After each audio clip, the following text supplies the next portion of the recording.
I also don't know what to read because I'm sick of all of my stuff. But thought I would. I might go with this. It's called "That's Why Your Mum Went to Iceland." There are bare people who don't even know what feminism is. The way how when girls get the talk about blood and hair, it is read as a warning, like, this will happen to you soon. You will have to get a bra just to stop people staring at your nipples and pay your luxury tax on tampons, whereas getting hair growing out of your face isn't traumatic at all. There are some girls who won't leave the house even to go to the corner shop without high heels and full slap-on, who live in dread of the day when a pair of white hot pants will sell them out, who aren't bothered by things like arranged marriages and kinky boots, who clutch Louis Vuitton bags boiling, bubbling, full of trouble and strife, tissues and issues, who will marry men for their bank account and do the washing up despite not having had an orgasm ever. Groupies and high-class hookers, wombs rotten by late-night cocaine sessions with rock and rollers who wear skinny jeans, right ship tunes, and whose dad was, what did he do again? True blue, slave trading, trust fund twats. If, on the other hand, all you're after is a smack in the mouth, you will find your mum jokes to be globally insulting. Sorry. Don't worry.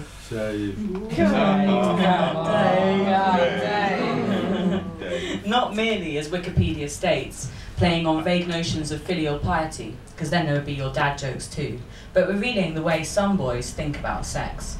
How they wouldn't want anyone to think about their pill-popping mothers the way they think about girls they bang. In remote mountain villages and in the desert too, girls have to cover up, protection as much from the pervy town elders as the elements. In the cities, they wear cover-up to hide the lines. Have a daughter, so African preachers occupying pirate airwaves screeching the perils of shaving legs to all midnight sinners can freak you out. Do not let your gal children sit on any uncle lap. Only, girls like to be objectified, don't they? You want a boy to think you're fit. So if daddy didn't love you enough, everyone else is going to have to. This isn't personal, Pops.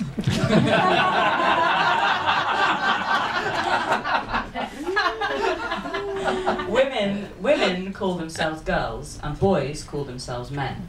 Of these aspiring persons, there are still more male CEOs, more members of parliament, more firstborn sons inheriting the lot, more men with more money, more power, and less time on their hands. It's changed a bit in places like England at least, where girls shave their heads and throw themselves under horses. It's been said that women should not go up, more that men should come down.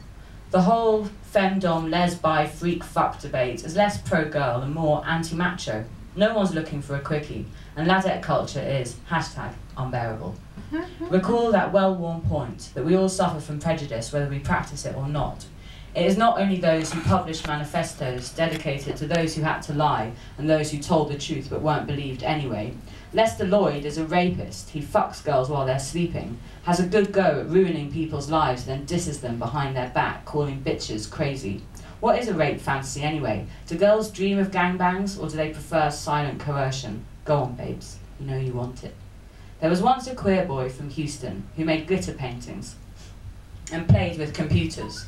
The end of the story saw him skinny and pale, repeating the words over and over, "I'd rather be beautiful than be male." Almost all hetero men freak at the idea of getting bummed. What does it mean to have a dick in your mouth and like it? Armed future means the future. Armed love means the future has no future.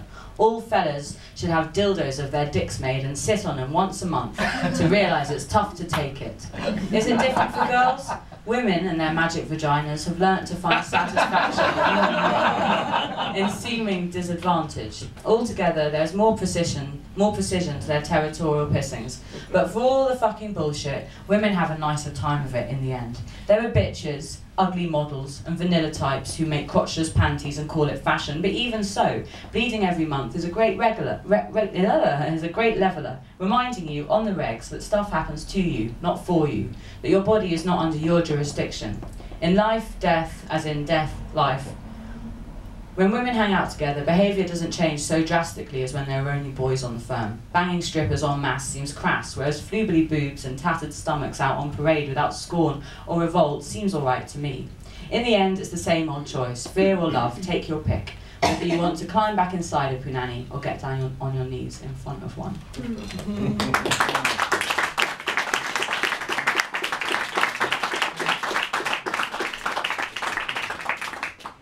And I'm going to read something. This is from The Shiner, which I made because, as I was telling someone before, I keep doing readings and everyone's like, oh yeah, you're great. But then when it comes to buying books, everyone's sort of counting out the 20p's and they don't really get to how much the books cost. So I started making the smaller, cheaper things, you know, to make it less, you know, so people can buy it instead of buying half a pint. It's actually cheaper than half a pint, I think. But anyway, I'll read a couple of short things from this and then my favourite one from it. But a lot of it is kind of spoof news. Boycott the BBC, buggering British children since 1922. The time has come. The time has come, my little friends, to talk of other things. Today the war has called for a mass boycott of the BBC. British people think of the BBC the same way they think of banks, as too big to fail. We sit unblinking at BBC news reports into corruption and kiddie rape within the corporation. Now is the time to say no. No more hypocrisy and no more EastEnders. The Walrus is demanding that all BBC staff refuse their next paychecks, that talking heads turn down invitations to appear on panel shows and stop using the BBC as a conduit to promote themselves and their work. We want to see rating figures drop to nothing, the Walrus said. Every time you flick to Radio 1, you're condoning corruption which is not, as advertised, confined to a few errant individuals, but a widespread and founding premise of the corporation's existence. But that's it. Then a really, yeah, don't clap, it's just, you know, really. And this is a really short, this is I guess the closest thing I have to a poem, which is called Going Overground, which I wrote on the day they brought in all the new trains on the Orange Line. New overground trains don't have carriages, so you can run your eye along the whole train. Metro, iPhone, Metro, Metro, Crackberry. Metro, iPhone, Metro.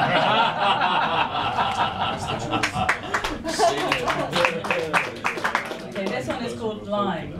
I don't know how much time I'm going, but I'm just going to carry on. So this one's called Line, and I just wrote... just this one, and then just this one. Okay, that's good. I just tried to write down as many things as I could think of that a line was, and I cheated a bit and used the internet.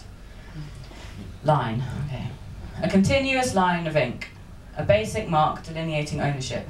Border, front line, coastline of measure, emphasis, underline, level, waistline, hairline, jawline, aquiline, transmission, text, byline, straight line, punchline, the fundamental unit of poetic composition. Umbilical cord, circuit, either for travel or communication. Railway line, telephone line, landline, hotline, dateline. Bus line, airline, shipping line, sideline, lifeline, beeline. These are obviously types of lines, not what lines are. A route. A prepared dose of powdered narcotic drug. Main line, a dance formation. Fishing equipment, a small rope. The former unit measuring flux. A direction course or channel, a standard tactical military formation, gasser line, dizzit line, front line, an offensive or defensive position in team play. In cricket, the direction of delivery, a length of cord, cable, rope, hem line, used as a washing line, drag line, masculine line, ancestry or descent, blood line, dialogue to be spoken, islands in the Pacific, an idealization of straight objects with negligible width/depth, the police, thin blue line, help line, life line, to walk the line, end of the, marking the starting or finishing point, to sign on the dotted, a sign of age, line, wrinkle, a notional limit or boundary, the equator, a narrow range of the spectrum that is noticeably brighter or darker than the adjacent parts. Element of a stave, old school punishment, plural. A number of things or people in a straight row. A queue, bread, line, of thought, patter, a lie, chat up, line. A throng edging a parade, under control, to act in accordance with others, to toe the line. The trajectory of a bullet, also the point beyond which one will not fire. Deck line, V line, off sight, of vision, dividing, decoration, go faster, punctuation, line, dashes, adrena, line, stream, line, flat line, a concept which includes but is not limited to an infinitely extending one-dimensional figure with no curvature, hard line, firing line, off line.